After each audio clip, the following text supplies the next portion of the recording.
Hi there. I'm Joe Dudek, president and founder of Keyhole Marketing. And I'm Shannon Jarek. I work for Keyhole as the assistant brand manager. And this is Metaphorically Speaking, a podcast that explores the mysterious side of marketing.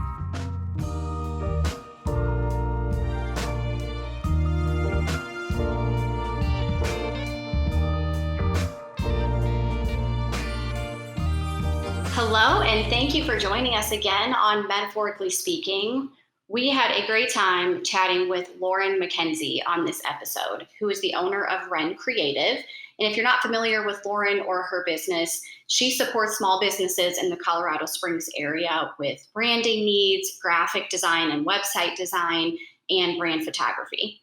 So this was just a really fun and enthusiastic conversation. She lives in Colorado Springs. She's a resident there now, but she hasn't always been. So we get to kind of hear her adventure or tale, if you will, of her journey around the map to get to Colorado, just see how she got there and ultimately learn how she discovered her passion for branding and graphic design, because that wasn't always a part of her story. So we just had a lot of fun kind of getting to hear how she got to where she is today. So Joe, I wanted to kind of throw it at you. I know you've worked closely with Lauren and gotten to know her since you moved to Colorado Springs. Mm-hmm. Kind of explain your relationship with her a little bit more, and then just sum her up, if you will. Describe her briefly for us. How can I describe Lauren? No, she's a great person.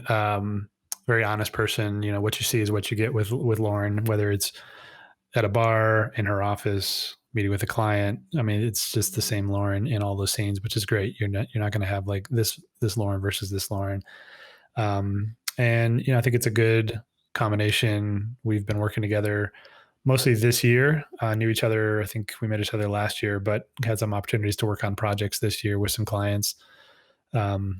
She does the website design, the branding for some clients, and the brand photography, and then Keyhole supports that with content for the website, and then also for particular clients, ongoing content through blog writing, email marketing, that sort of thing. So she and I have, I think, found a pretty good balance of her energy, spunk, if you will, in client meetings and work with clients, and then I have a little bit more quiet, mellow tone in those meetings. I think it's a good balance.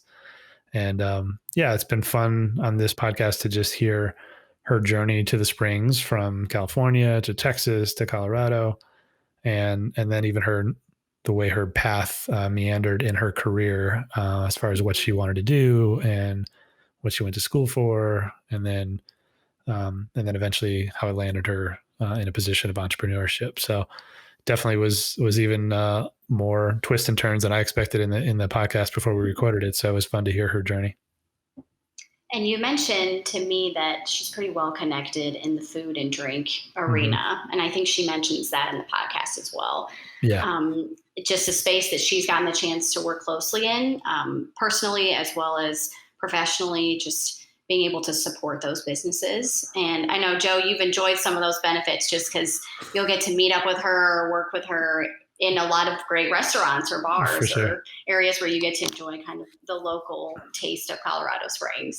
Yeah, even last night we were out at a local restaurant that's had a soft launch, and they're going to be opening up hopefully pretty soon, just waiting on a liquor license. And was fun for us to kind of be out there and meet the chef, meet the owners that she knew really well, and we'll get a chance to work on 4 to 5 different websites of theirs the rest of this year. So that'll be fun to tell the story of the dining scene here in the Springs. And yeah, she's definitely connected me to a lot of different places, and I've expanded my restaurant knowledge beyond Starbucks. And yeah, and the rest of us appreciate it because you can provide recommendations, you know. For sure. Yeah. Guests or visitors, you've got all the local spots. So. Exactly. Yeah. It's been fun to partner with her in that scene as well. And it's cool just to kind of go around the city and see, you know, her mark on restaurants, bars, distilleries. Mm-hmm. You know, it's hard to probably go to a non-chain restaurant in the city and not have some influence with Lauren, with the brand and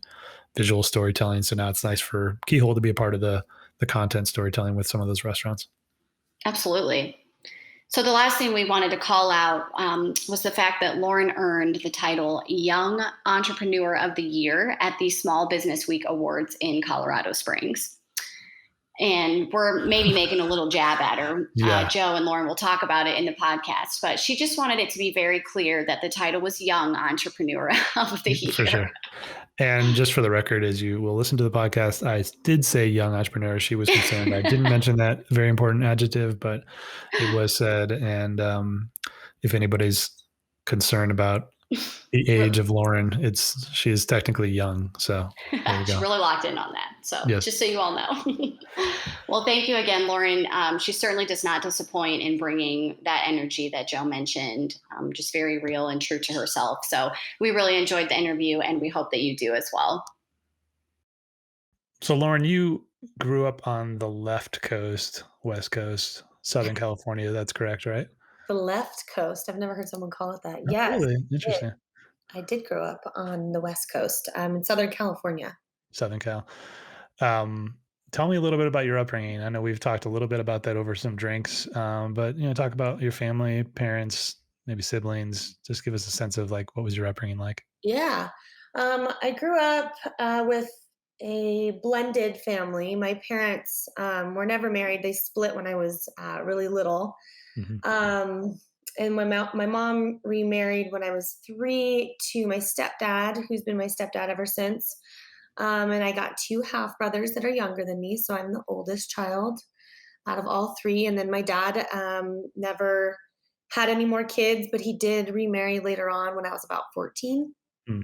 Um, but yeah, I grew up in Southern California. I mean, I had 2 totally different households. My mom is more of a free-spirited, Hmm. open communicator, very liberal leaning, and my father was very religious, Mm. super conservative, from a military background, and a little bit just a totally different dynamic as a Yeah. kid growing up in each house, and then midweek having to switch over from one parenting and family dynamic to another, Yeah, for sure. which I joke and say I think that's why I'm a fairly well-rounded human being today, is because I've seen it all and I can adapt to just about anything. But yeah, I grew up in Southern California. I was doing a lot of horseback riding and rodeo Mm. stuff as a little Okay. kid. And then when I was about 13, my dad got custody of me and we moved to Arizona, which is where I went to high school. Oh, okay. Yeah, so I went to high school there for 4 years in the middle of bumfuck nowhere, Arizona. It was the desert. I hated almost every second of it. That was when you were 14, you said? Yeah, I think I Yeah. was yeah, maybe 13. It was Which is just a tough before high time school anyways. for that Yeah. ages, yeah. Yeah, and so basically I was just counting down the days until I could graduate and get the heck out of there, and I did. Mhm. I turned 18 and I moved off to Texas, and where I went to college, did my time there, and then relocated to Colorado. Quite the journey. What How'd you get from Arizona to Texas? What was the draw there? So my grandmother and most of my dad's extended family all lives in kind of central Texas, Oh, okay. in the hill country. And I grew up as a kid going there for summers or holidays. And I just always loved the change of scenery, and I loved kind of the southern hospitality feel to things. And my nana always just had this kind of sweet, disposition of when anytime, because I was her only granddaughter for a long time, Mhm. and it's just kind of free time, fun time out here in Texas. And so I just always had this really positive perspective on it. And so when I was trying to decide where to go to college, a lot of that kind of also comes with my weird family dynamic and my dad being super controlling and needing to have Mm. a say in my life. And for me, it was kind of, well, maybe I'll have the freedom to move out of state without my dad freaking out about it because I'm moving closer to where his mother is. So in my mind, I was kind of doing it as a, a manipulative tactic to say, yeah, this is I'm absolutely doing this to be closer to family, not at all because I know that I need to move away from you out of a Right. completely different state in order to have autonomy over my own life. Yeah. So ultimately, that was the decision that led me to Texas. And while I did see my family every now and then, I um, Kind of on definitely your own. wasn't really the full reason why I moved out there. Yeah. Yeah. Was there, before we get into the education piece, was there any entrepreneur influence in your life growing up? People that you saw, maybe influences that you encountered that you just felt like, I don't know, just put something in your back pocket. You're like, that's interesting. I kind of want to maybe consider that at some point down the Um, road. so my dad tried. Oh, okay. Yeah, he really tried and he failed a lot, which I mean, if as an entrepreneur, like I can connect and understand. Hmm. Hmm. I just also remember, so my dad, like he was in the tech industry for a really long time, um, and just always he's always had a problem with authority, but to an extent where it was just complete disrespect. And without diving too deep into that, Yeah. uh, I think it was always his intent to, I never want to work for anybody else, and Hmm. I'm going to go do my own thing. And when we moved to Arizona, it was because the market had crashed or it had boomed in the early 2000s in California, and it was too expensive and too liberal. And so my dad bought all this property with the intent of starting a ranch or a farm, having no ranching or farming experience, Okay. nor capital. So, or nor a house to live in. So Okay. we literally moved to the middle of desert with absolutely nothing, and built everything from the ground up while we were living in it. So, I mean, Mhm. we lived in like a Quonset hut, for first 3 years of high school while we were building our house. Wow. And my stepmom was on a teacher's salary, and my dad was making pretty good money in his tech job. And then ultimately was like, you know what? I'm over this. I want to become an organic farmer. And, I, Hmm. and it was kind of like, okay, you don't have a tractor, you don't have experience, you don't have the money, you have all this acreage. You're always complaining about money all the time, but he always craved this need to work for himself. And Mhm. so I think at this point, I'm in high school. Like I mean, while I'm not completely smart and I don't have a lot of life experience, I had enough wherewithal to be like, well, so we don't have money, and Mhm. quitting your job kind of seems like a really stupid decision, but all right, go Yeah. off, Yeah. So to say that I had entrepreneurial influence, it's kind of like a yes and a no. Like I saw Mhm. it done all wrong, Yeah. Yeah. which, and there's not really one, I get, more than one way to slice a cake, but yeah, he ultimately quit his job. We struggled with money for a really long time. Um, and around this time, he was trying to make a business out of organic farming and Mhm. a bed and breakfast with our house. At that time, I was just like, oh my God, I cannot handle the chaos of all of this and like the unknowing. I'd be better off on my own kind of thing. And so, Yeah. when I moved to college, it was maybe a year later and they filed bankruptcy. They lost the farm, they lost the house, Mm. they lost the business, if you want to call it a business. I don't know if it was ever profitable. And so Yeah. in the back of my mind was kind of like, woof, that's one way not to do Mhm. entrepreneurship, I guess. Right. So Right. never really had a successful perspective on Yeah. it, Example in front of I you. would say. Yeah. Yeah, I think the only piece of some of that is we both know a lot of entrepreneurs and we've seen some of the stuff from the outside where you're like, this doesn't seem like it makes a whole lot of sense. And it doesn't sometimes the outside. But at the same time, there's some resiliency. There's some willing to take that leap of faith. But Yeah. yeah, with a little bit Totally. of like forethought is helpful as well for sure. Yeah. I had one other family member too, an uncle that was kind of doing like a snap-on tools type job, Oh and yeah. and shortly around the same time that my dad filed bankruptcy, they also filed bankruptcy because it's the business structure and being self-employed. So honestly, if anything, I had a really bad taste in my mouth, and that, like, the idea of being an entrepreneur or self-employed was terrifying. Yeah. which is interesting There's to so see, many like, how it people. Yeah, yeah, it's interesting how it went from you had those 2 negative experiences growing up, really, and when the time became right for you to make the leap, you didn't that didn't hold you back. You didn't sort of stand in fear because of the past experiences, you still found, like, totally, your and own I way mean, through. that's a whole other topic to unpack on why I ultimately did it, but yeah, Yeah. yeah, and I still have fear, Oh, that for lives sure, yeah. inside me every day, but Yep. I've made it this far, so. Yeah, very true. You went to Mary Hardin Baylor I did. in Belton, Texas. Don't tell Um, anyone. Sorry, we'll cut that part out. Yeah, I'm gonna need you to redact that. I'm Yeah, just for kidding. sure. I didn't certainly pull from a live, article on, the Gazette at all, I was so gonna say, you can find that just about anywhere on the internet. exactly.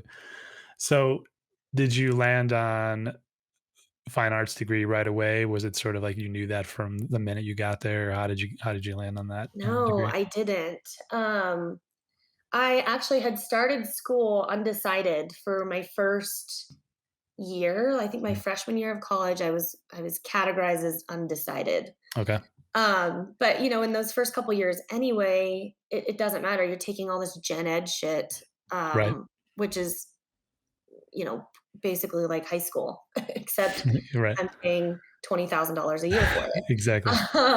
So yeah, so it wasn't until I think I had to have some art credit, that was, mandatory for any degree program, and I think I had started deciding that I was gonna go into computer science, Oh, wow. which again, like, you'll kind of recognize the pattern of me slowly breaking away from what everybody else thinks I should do to Mhm.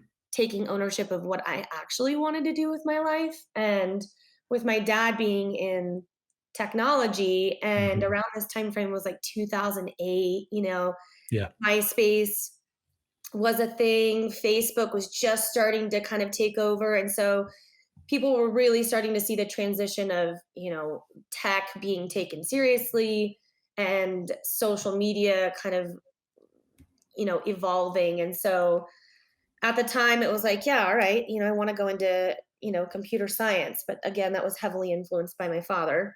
Mhm. um, and it wasn't until I took like a basic level um, art class. I think it was a drawing class, Okay.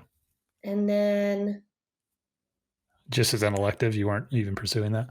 yeah, as an elective, and I think it was intro to drawing. Mm, um, and the university itself was a Baptist school, okay. so it was very conservative. A lot of my undergrad classes were, I mean, we had like required chapel, Mhm. required Old Testament, New Testament classes, and we had to sign this weird document like when we got accepted to the university that was a statement of our faith type stuff. I mean, it was a Yeah, yeah, yeah. very religious environment. But I took that first art class, and it was like this weird little cool liberal pocket in the Mm, entire university yeah. where the professors were just the nicest, most genuine, huge hearted human beings that to this day are some of my best friends. Mm, And mm. so it wasn't until I kind of found that art department that they started kind of coaching me into, you have all this talent for this. Don't you think maybe a degree in graphic design would suit you better than Mhm. doing back end development?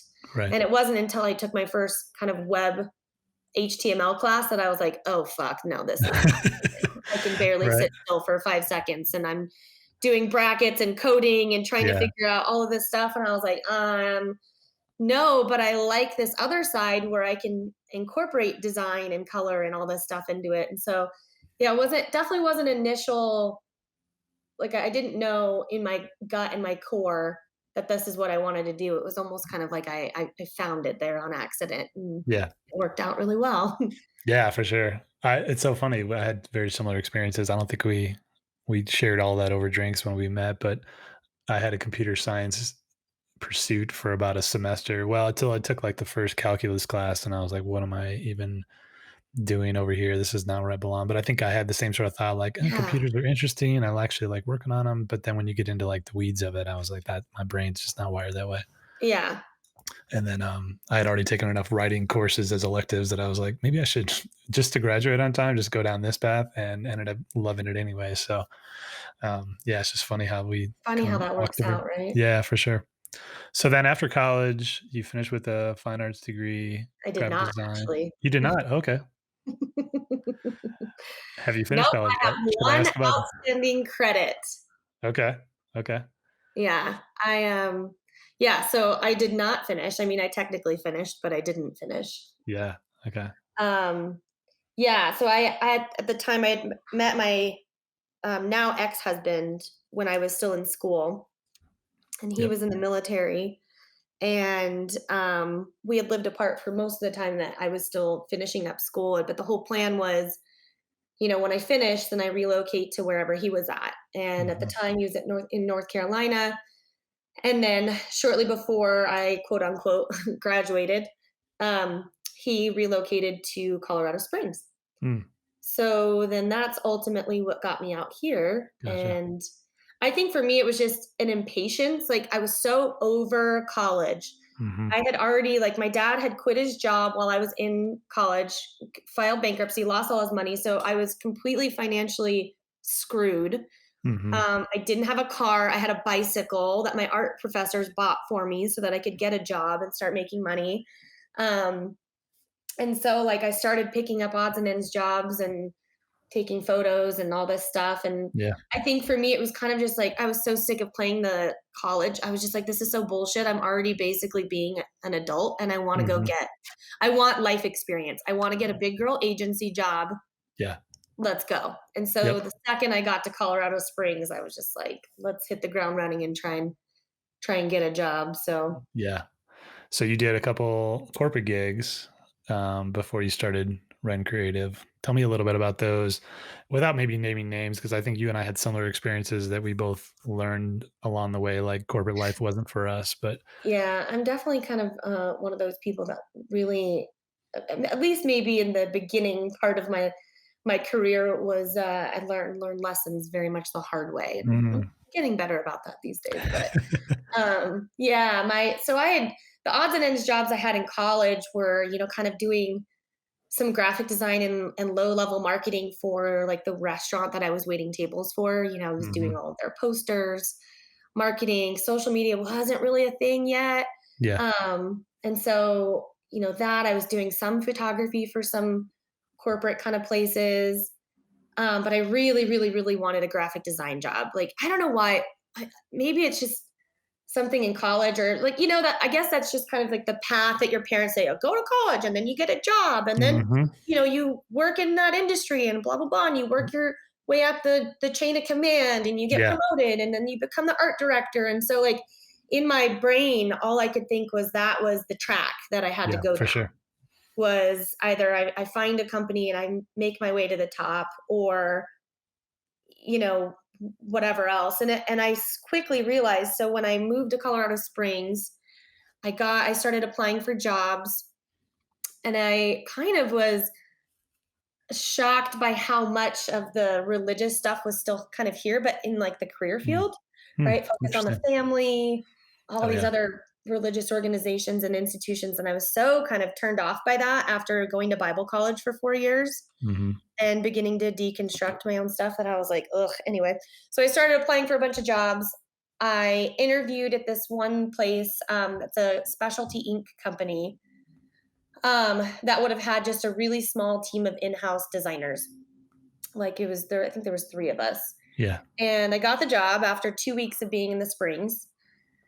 Started working there. That was the only friends I had when I moved here. Mhm. I don't have any family or friends when I had first gotten here. So I started working there. I started learning about company culture, kind of learning, Mhm. how to have these weird interpersonal relationships with your coworkers, Yep. learning about pitching clients, doing a lot of mock-ups. Like a lot of the work that I did was all in-house, and it was um, just kind of spec work that we would be pitching to big corporations like Yeah. Miller Coors, Anheuser-Busch, PepsiCo, Coca-Cola. And so it was a really cool job right out of college to be like, damn, I'm already working on beer labels, Yeah. like for these big beverage companies. So it was really exciting for someone fresh out of school. Um, but my God, the company culture was toxic. It Mm, was so toxic. And the owner of the company was just like, he treated all of his employees just so disposably. mm, Um, and all of my friends are getting fired for dumb shit, or, like, it was just awful. And then it started just really making everybody super cynical. And so mhm, ultimately, like, I had been given a bunch of responsibility towards the end of my 3-year career there, and was traveling all over the place, pitching all of these concepts to these big corporations.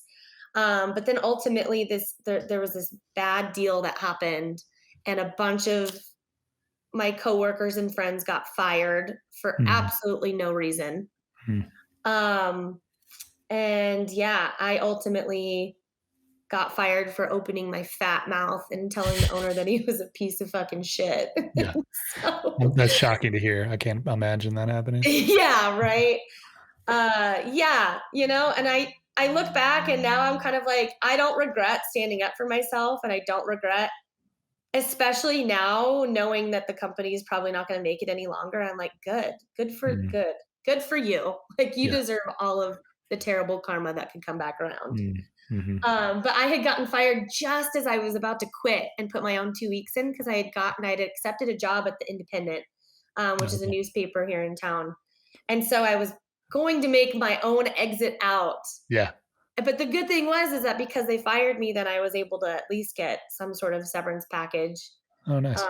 for the 2 weeks until I transitioned. The indie was great. I met a lot of really rad people, a ton of business owners.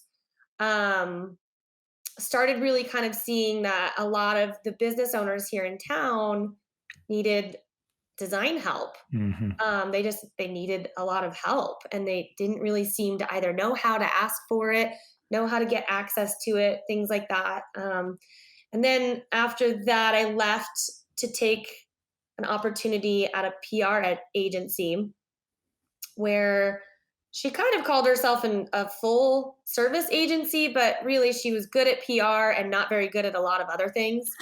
Yeah.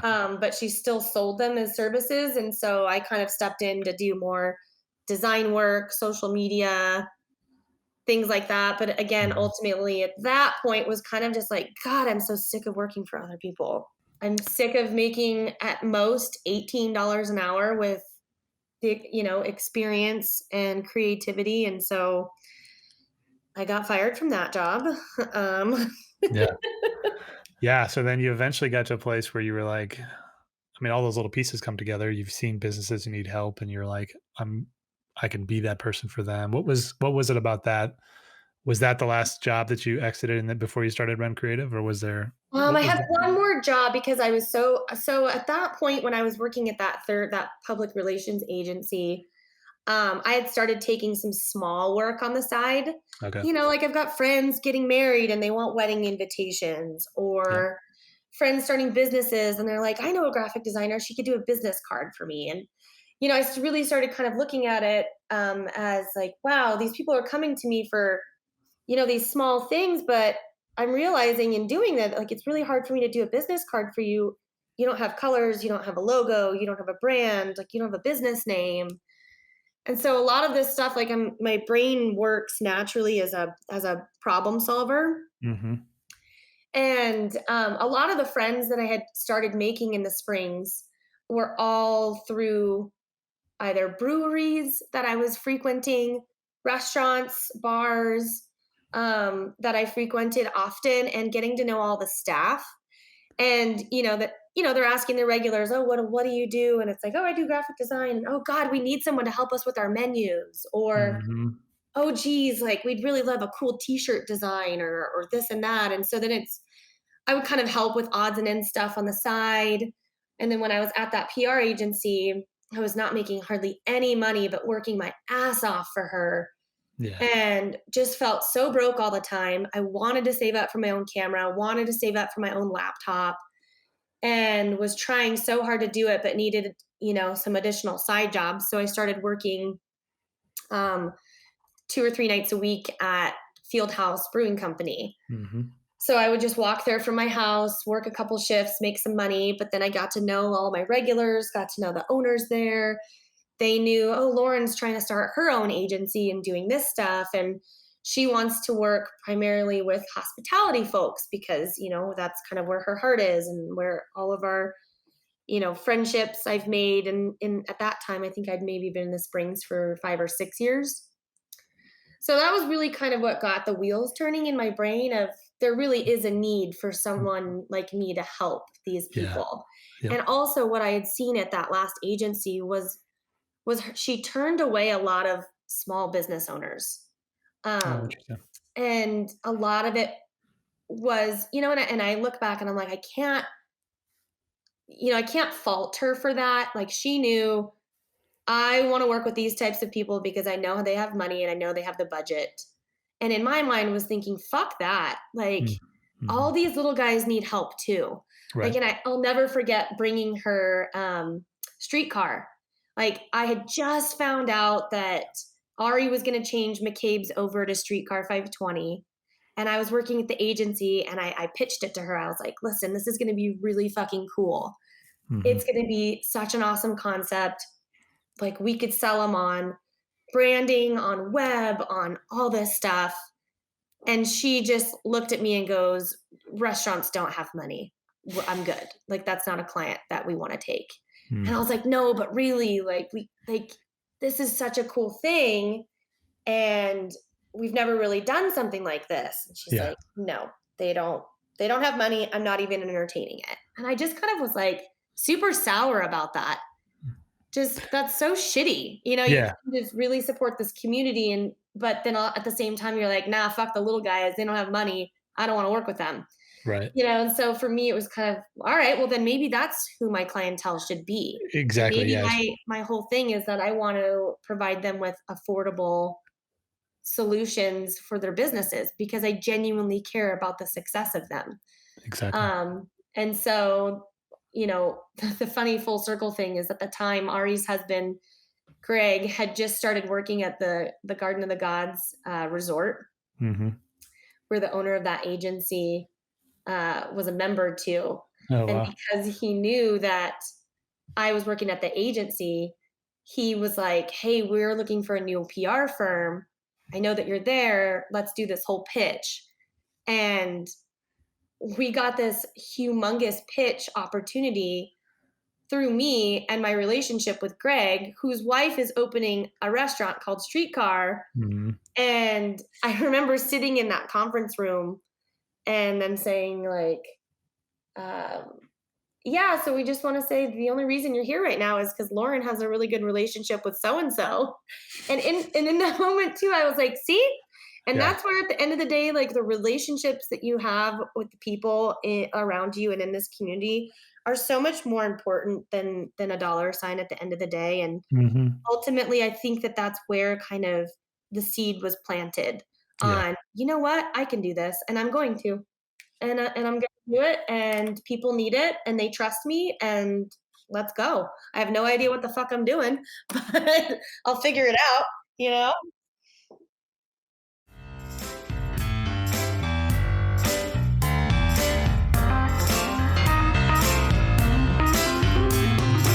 Have you ever torn the house apart looking for your wallet, only to find that it's in your pocket? Or pulled all the clothes out of the dresser to locate the belt that's already around your waist? Sometimes we're blind to what's right in front of us. The same is true of your small business marketing strategy. You want to meet your marketing and sales goals. You want to spend money and see a profit. You want to invest your time and see it produce a return. You want your marketing strategy to be better, but you can't see how to do it. So you just keep doing it blindly, while the tools for success are dangling in front of you. Like those keys you misplaced. Psst, check the key ring. In setting out to solve this problem, we created the squint test, a simple fast, and free marketing assessment tool that gives you an instant glimpse at your marketing efforts, including its strengths, weaknesses, and opportunities. It shows you where you're excelling and what needs attention. Even more, it shows you where specifically you should consider investing your marketing efforts and dollars. All it takes is 2 minutes to answer 10 questions. Honesty encouraged for best results. Once you complete the squint test, our team will review your results, formulate custom recommendations for your small business, and be in touch with next steps. If you have more questions or see something you're eager to run after, we'd be happy to help. Take the free test today at keyholemarketing.us/marketing-assessment.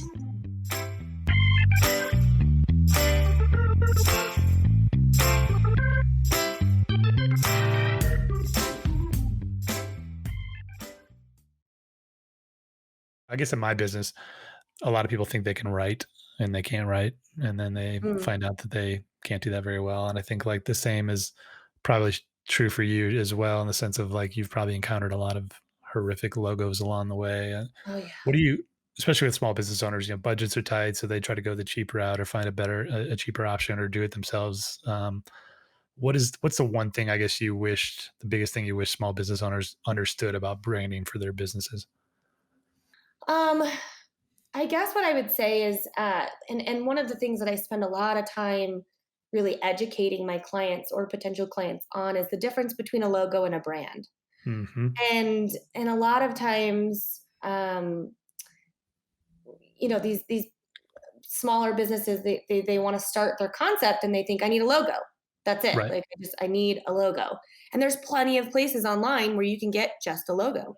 Hmm. And there's I don't know, like I'll use a restaurant for example. A restaurant's like, oh, I just need to go online real quick, buy a logo. Yeah, cool. So then Fiverr or 99 Designs throws together some Ugh. cheap ass looking fork and knife logo that's been Right. overdone over a bajillion times. Yep.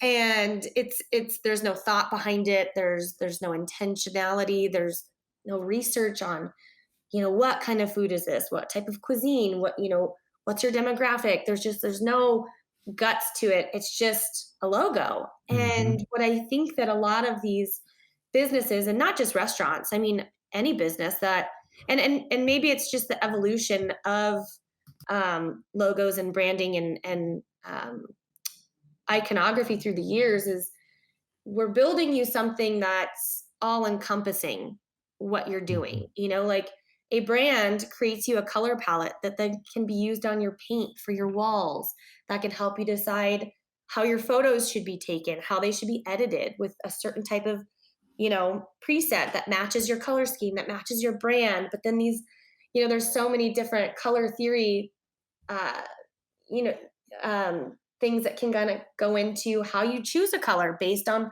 what it is Right. that you do. And so, I mean, it's also, a lot of times they'll come to me with this problem, say it's a website, or maybe it's social media. We're having a really hard time with social media. I'm like, well, do you have any guidelines on how to Hmm. execute social media? Oh, well, no.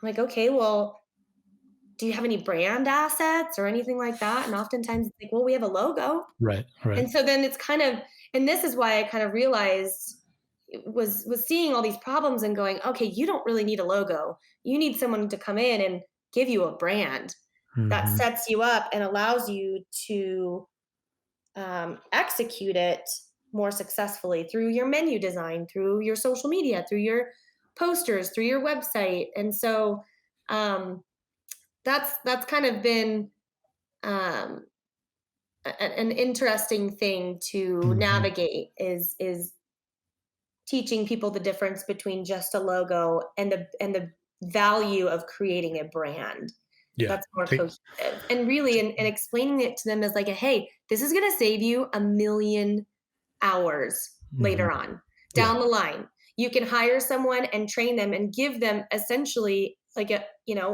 guidebook to your brand. Then it saves you training time from an operations standpoint. Then it saves you having to sit down and go, what the hell, what kind of colors do we put on social media today? It's like, now we've got it figured out. We've got a handbook, Yeah. so Yep. sometimes it's there's also a little bit of explaining that value too. Um, Yeah, the investment up front to see the big see the big story and be able to for see like, sure. okay, we're gonna need this more than just this one small corner of our website. It's gonna have to sit on here and there and this, and I'm gonna need to know more than this blue color that I selected. I'm gonna have to have complementary colors and all those Yeah. types of things. Yeah. And you make a good point too about the investment part. I mean, and here's the thing, it's a logo, you can get a logo. That's fine. But Yeah. then it's the difference is and I use restaurants as an example because that we are so oversaturated with them. So it's now becoming, how are you going to make yourself different than all Mhm. 30 of the other ones right around you? Yep. And if there's no intentionality behind it, it's basically a copy paste repeat type thing. Mhm. Yeah. Especially in that industry where a lot of industries, but that one I think of when you stop them on the road and you see a great mark, that you wanna go check it out and get a drink or have some food, and then if there's no brand, then it's not carried through once you open the door and you talk to somebody, and like there all that brand is more than just even the mark. It's the conversations you have with the people. It's the people that they hire versus they're not hiring because it doesn't or it does fit with the brand. Like if they don't know all that, then it's a guessing game, and then they'll find out the hard way that it's not working very well. Yeah, So for sure. yeah, thanks for sharing that. You mentioned this a little bit earlier about sort of, just the fears of entrepreneurship. And I was thinking about Stephen Pressfield's book, The War of Art. I don't know if you've read that. He talks a lot about the resistance that stands in the way of artists or creatives, business owners, like the fear of failure, just self doubt, procrastination. Um, I was just going to see like what are some things that maybe stand like what are some of the resistance pieces that stand in your way as a creative, as an artist, as a business owner? Um, oh man, so many. Yeah, I know. um, yeah, I still struggle to this day um, with finding the balance between, there's working in the business and working on the business. And Hmm. it's, I'm working in it every day. I'm working on my clients. I'm delivering, websites and brands and photos and all these things for my clients. And I know how to do that, right? I Hmm. mean, there's always learning to be done. There's always new tricks and things like that I get excited about trying out and testing out. But it's the entrepreneurial side of it that Mm. gets in my way a lot. And it's me Mhm. getting in my way because Right. I'm running this show, and the struggle oftentimes is, creating systems internally that make for more productivity or efficiency. Um, learning different ways on bookkeeping or uh, project management, learning when to outsource when I'm overwhelmed or I can't do something, or, Mhm. kind of deciding, well, what stuff can I start outsourcing then that I feel comfortable having somebody else do? And that's a really struggle too, and a huge struggle. And for me, it's also, I don't know if it's like necessarily like a power struggle or an ego thing, and it probably is very much an ego thing. But I always have this feeling of, if someone's hiring me, they want my work. They don't want an Yeah. intern's work. Right. They don't want me to put some entry level designer on this brand project. Like, they're coming to me because they're like, Lauren wants to do that, or Lauren needs to do this.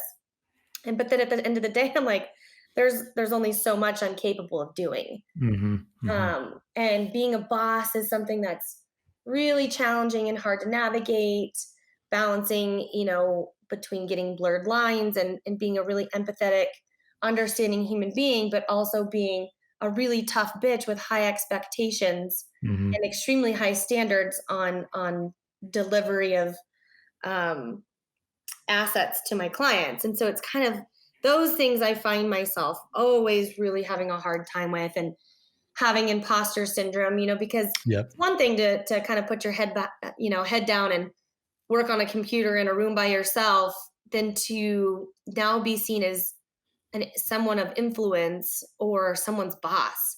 Mhm. Then all of a sudden it's like, well, I should be doing things a little bit more PC, and I should be doing things a little bit more structured, and it's those things that kind of really are a challenge for me to navigate, because again, it's I know how to take photos, I know how to design websites, I know how to build logos, and I can always refine those skills.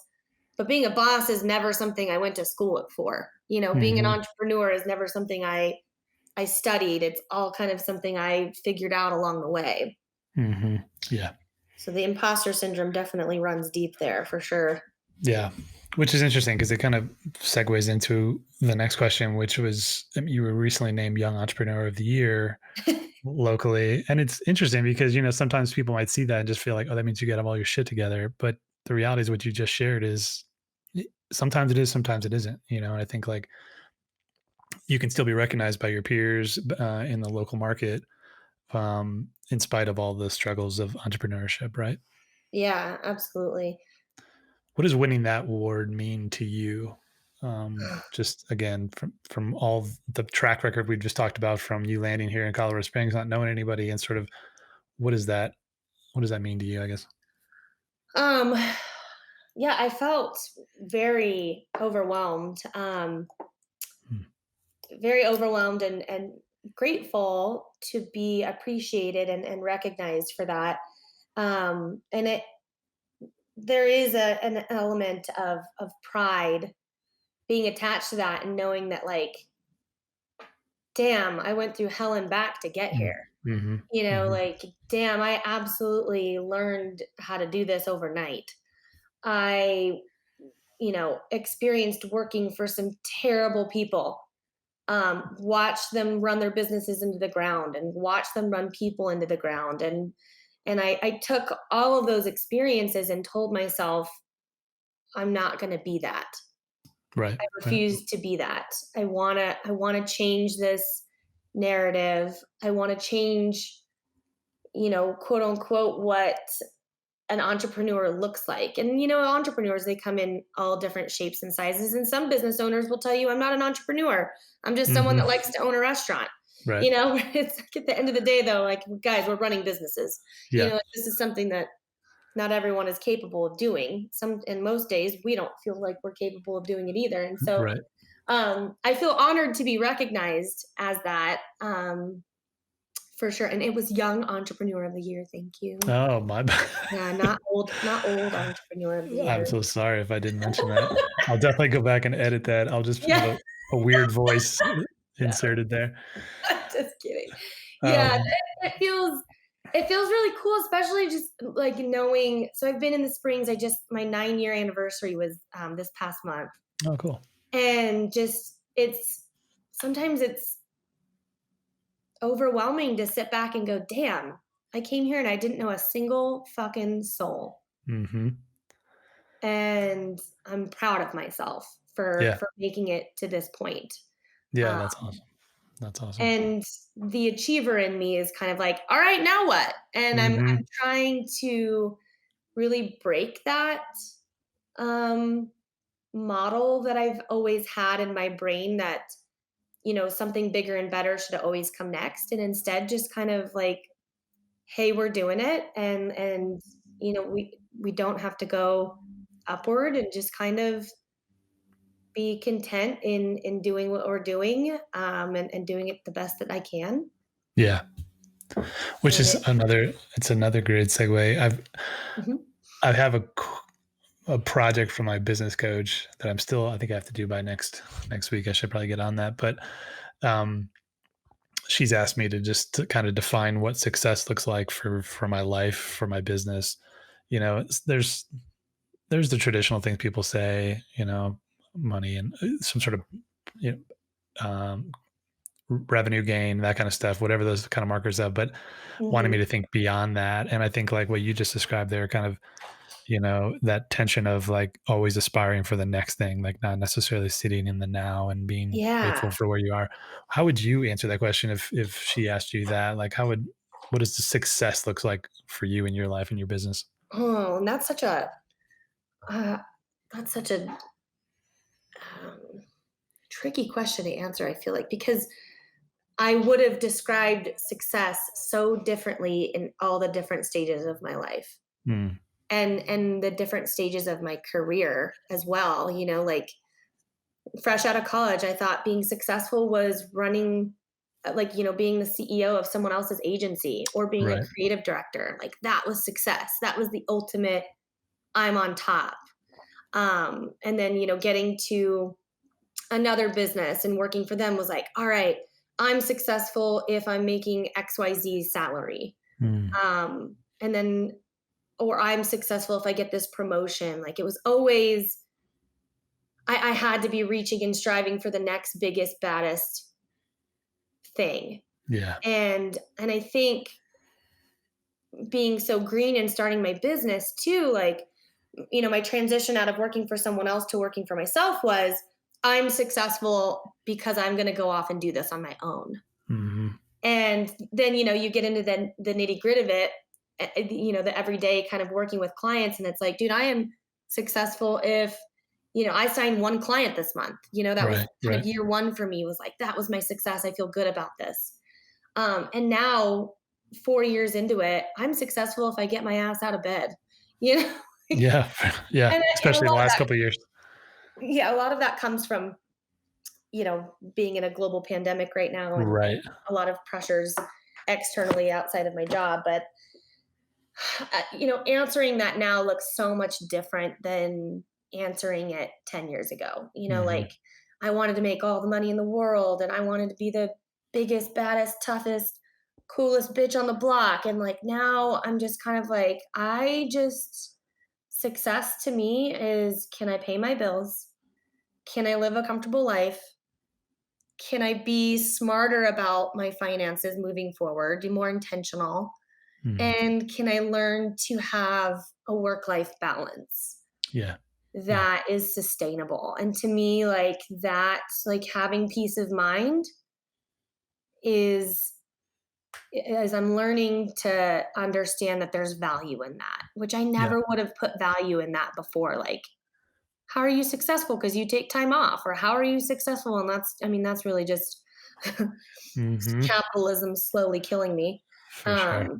But I would say that where I'm at today, my success boils down to h- how well I treat my clients, the quality of work I deliver to them, and the quality of a personal life that I'm able to maintain. That Hmm. to me feels like I'm doing right by myself.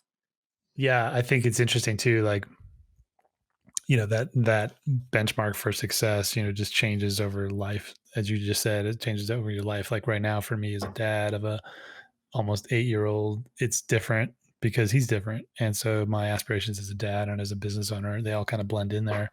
But Yeah, it's different than when he was just born. And, I was at that point, a couple of years into entrepreneurship, and it's just continues to change. And, aspirations and things you're trying to get recognition for, they just come and go. And you're just like, I'd rather be a better dad than I am the most yeah, for successful sure. entrepreneur. You know what I mean? So, but ask me this in 2 years from now, who knows where it's at there. So Right. And I mean, ask you that when he graduates high school, goes off to exactly. college, like maybe then you kind of shift priorities and shift, you know, the narrative for what success means to you.